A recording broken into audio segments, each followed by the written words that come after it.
नमस्कार दोस्तों, मैं नरेंद्र शेवरे आपके अपने YouTube channel Narendra study point में आपका स्वागत करता हूं। मैं आपके लिए एक बहुत ही बड़ी खुशखबरी लेके आया हूं।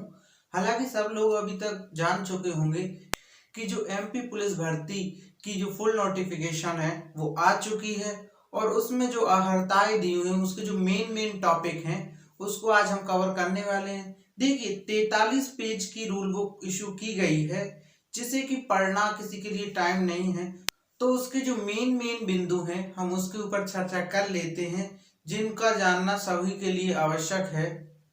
चलिए देखिए देखिए सबसे पहले हम स्टार्ट करते हैं फॉर्म की डेट का कि कब से फॉर्म डालना स्टार्ट होंगे और कब एंड होंगे। तो देखिए, फॉर्म डालना स्टार्ट होंगे 31 दिसंबर 2020 से और कब तक होंगे 14 जनवरी 2021 तक। और फॉर्म में संशोधन किस तिथि तक किया जा सकता है 31 दिसंबर 2020 से 19 जनवरी 2021 तक फॉर्म में संशोधन किया जा सकता है। ये लास्ट डेट है फॉर्म में संशोधन करने की। देखिए, अब हम बात करते हैं शुल्क की। तो आपको यहाँ पे दिख रहा होगा 2 पेपर 1 पेपर 2 पेपर 1 पेपर।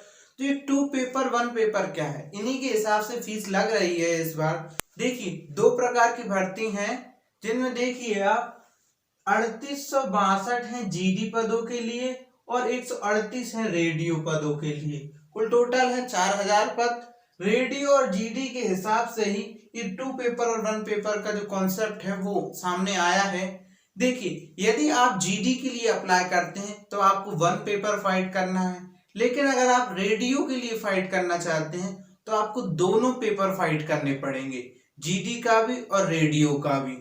आपको यदि जीडी के लिए अगर जनरल कैटेगरी वाले अप्लाई करना चाहते हैं या फिर अदर स्टेट वाले,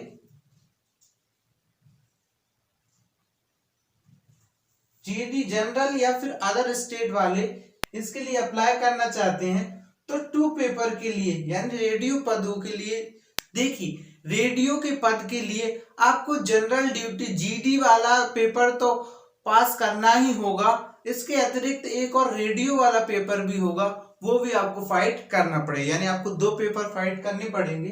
तो देखिए, अगर आप रेडियो के पद के लिए आवेदन करते हैं या एक टच के लिए दोनों पदों के लिए आवेदन करते हैं तो हमें कुल फीस जमा करनी होगी 700 प्लस 100। देखिए, 700 प्लस 100 क्या है। देखिए, 700 तो शुल्क है लेकिन जो 100 है वो विभागीय शुल्क है। तो टोटल कितने पैसे लगेंगे 800 रुपए। और 1 पेपर के लिए क्या होगा 500 प्लस 100। 500 अपने शुल्क है और 100 विभागीय शुल्क है।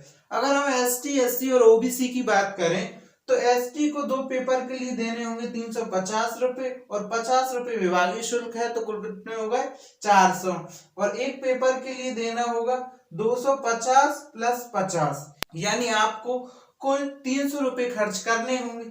अब आपके मन में बात चल रही होगी कि कौन कौन से सर्टिफिकेट का होना आवश्यक है इस भर्ती में आवेदन करने के लिए। तो देखिए, जो भर्ती की प्रक्रिया है वो ऑनलाइन है। आपको ऑनलाइन फॉर्म सबमिट करने हैं, पीईबी की वेबसाइट के द्वारा ये फॉर्म भरे जाएंगे। तो सबसे इंपॉर्टेंट है आपके लिए आपके जो शैक्षणिक योग्यताएं हैं, आपके 10th 12th की मार्कशीट होना चाहिए, आधार कार्ड होना चाहिए आपके पास रोजगार पंजीयन होना चाहिए, वो भी 6 महीने से ज्यादा पुराना होना चाहिए। आप ऐसा नहीं कर सकते कि अभी पंजीयन करवाकर तुरंत फॉर्म डाल दें, ये संभव नहीं है। तो आपका रोजगार पंजीयन भी होना चाहिए। यदि आप एसटी एससी या ओबीसी कैंडिडेट हैं तो आपके पास कास्ट सर्टिफिकेट होना चाहिए, अर्थात जाति प्रमाण पत्र होना चाहिए। और मूल निवासी तो सभी के पास होना ही चाहिए। ये सभी जो सर्टिफिकेट्स हैं ये बहुत मेन इंपॉर्टेंट है। और यदि डेट ऑफ बर्थ आपकी जो हायर सेकेंडरी की मार्कशीट्स हैं उनमें अगर अवेलेबल नहीं है तो आपके लिए बर्थ सर्टिफिकेट होना अनिवार्य है। लेकिन अगर बर्थ सर्टिफिकेट नहीं है और आपकी जो 10th 12th की मार्कशीट है उनमें आपकी जन्म तिथि अंकित की गई है तो कोई दिक्कत नहीं है, वो ही जन्म प्रमाण पत्र के रूप में भी स्वीकार कर लिया जाएगा। अब हम देखते हैं आयु सीमा। वे कैंडिडेट जो अप्लाई करना चाहते हैं उनके लिए आयु सीमा क्या है। तो देखिए, जनरल और अदर स्टेट के जो कैंडिडेट होंगे जिनके पास मूल निवासी नहीं होगा, मतलब कि वो मध्य प्रदेश के रहने वाले नहीं होंगे, उन्हें अदर स्टेट के अंडर रखा जाएगा और अदर स्टेट से जो अप्लाई करेंगे वो भी अदर स्टेट के अंतर्गत आएंगे। उनके लिए आयु सीमा देखिए, न्यूनतम आयु होनी चाहिए 18 वर्ष और अधिकतम आयु होनी चाहिए 33 वर्ष। देखिए आयु की गणना 1 अगस्त 2020 के अंतर्गत की जा रही है, यानी कि 1 अगस्त 2020 तक 18 वर्ष के होना अनिवार्य है। और देखिए एसटी, एससी और ओबीसी कैंडिडेट्स के लिए आयु की लिमिट है 18 से लेके 38 वर्ष। ये वर्ष नहीं लिखा हमने, तो आप समझ जाइएगा वर्ष। जो एसटी, एससी और ओबीसी कैंडिडेट्स हैं उन्हें 5 वर्ष की छूट दी गई है। अब हम बात करते हैं शारीरिक अहर्ताओं की, कि शरीर में कौन कौन सी कमियां नहीं होनी चाहिए, शरीर के क्या मापदंड होने चाहिए। तो देखिए सबसे पहले अगर हम बात करें तो अनरिजर्व्ड ओबीसी और एससी कैंडिडेट्स की, तो मेल कैंडिडेट्स की हाइट होनी चाहिए 168 सेंटीमीटर और फीमेल कैंडिडेट्स की हाइट होनी चाहिए 155 सेंटीमीटर। वहीं हम अनुसूचित जनजाति वर्ग की बात करें, एसटी वर्ग की बात करें, तो मेल्स की हाइट होनी चाहिए 160 सेंटीमीटर और फीमेल्स की होनी चाहिए 155 सेंटीमीटर।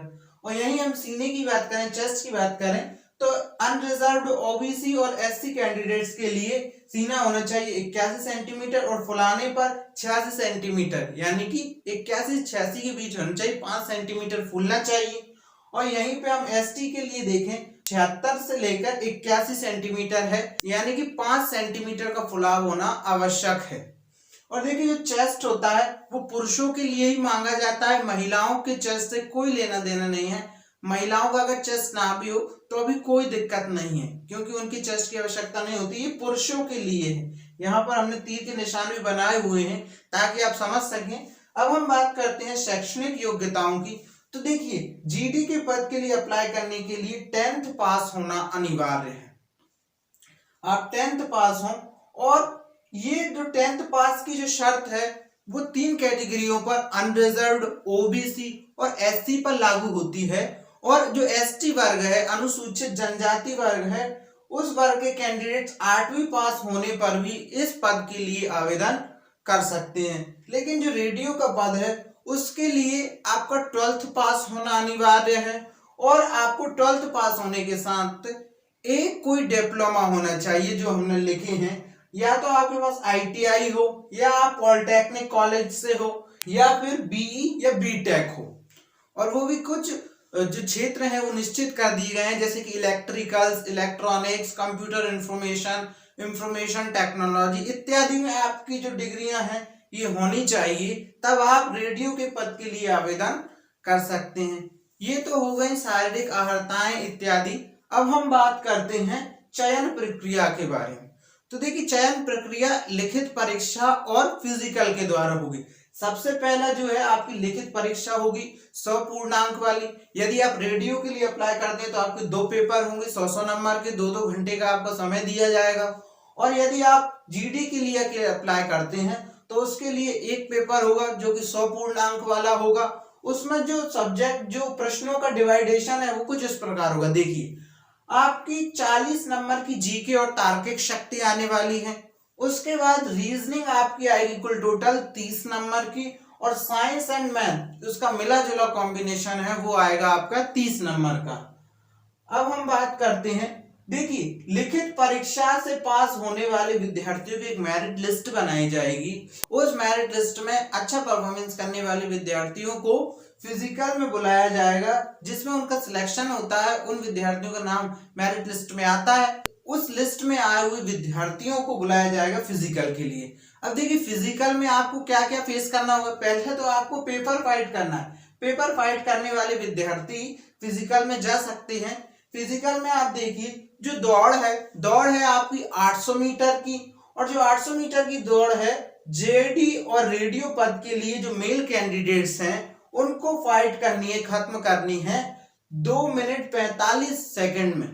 यानी कि आपको 2 मिनट और 45 सेकंड का समय दिया जाएगा 800 मीटर की दौड़ को पूरा करने के लिए। वहीं हम बात करें तो फीमेल कैंडिडेट्स को 4 मिनट का समय मिलेगा, और उसके बाद जो 3 मिनट 15 सेकंड का समय है वो मिलेगा हमारे एक्स सर्विसमैन को, यानी कि जो पूर्व सैनिक हैं और जो होमगार्ड से हैं उनको 3 मिनट और 15 सेकंड का समय दिया जाएगा।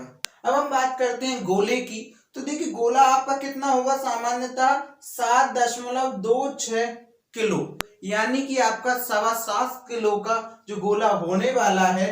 मेल कैंडिडेट्स जो जीडी और रेडियो पद के लिए आवेदन कर रहे हैं उन्हें फेंकना है 19 फीट। सभी कैटेगरी के लिए है, ये एसटी एससी के लिए कोई ज्यादा छूट नहीं है। और 15 फीट फेंकना है एक्स सर्विसमैन और जो होमगार्ड कैंडिडेट्स हैं उनके लिए। और जो फीमेल्स कैंडिडेट्स हैं उन्हें 4 किलो, गोले का वजन भी कम किया गया है, 4 किलो का गोला 15 फीट फेंकना है। यानी कि महिलाओं को एक भारी छूट है, अगर वो थोड़ा सा ट्राई करें तो वो इस एग्जाम को फाइट कर सकती हैं।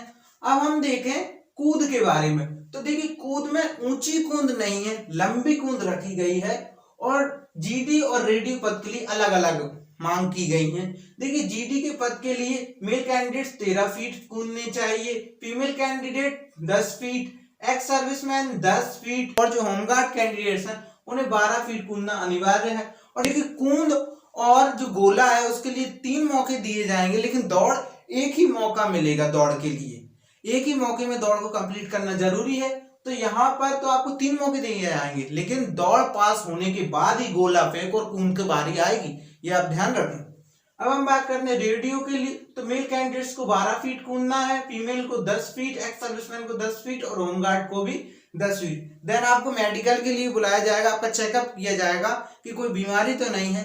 फिर उसके बाद आपका कंप्लीट सिलेक्शन हो जाएगा इन चरणों को पार करने के बाद। इस वीडियो में हम फॉर्म भरने से लेकर चयन प्रक्रिया तक सारे इंपॉर्टेंट टॉपिक क्लियर कर चुके हैं। अगर आपको इस रिलेटेड कोई डाउट है तो आप हमें कमेंट कर सकते हैं। इसी के साथ ये वीडियो यहीं समाप्त होता है। आई होप आपको ये वीडियो पसंद आया हो। ऐसे ही इंटरेस्टिंग वीडियो पाते रहने के लिए हमारे चैनल नरेंद्र स्टडी पॉइंट को सब्सक्राइब कर दें, बेल आइकन प्रेस कर दें ताकि आने वाली वीडियोस की नोटिफिकेशन आपको मिल सके। वीडियो को लाइक करें और दोस्तों के साथ शेयर करें।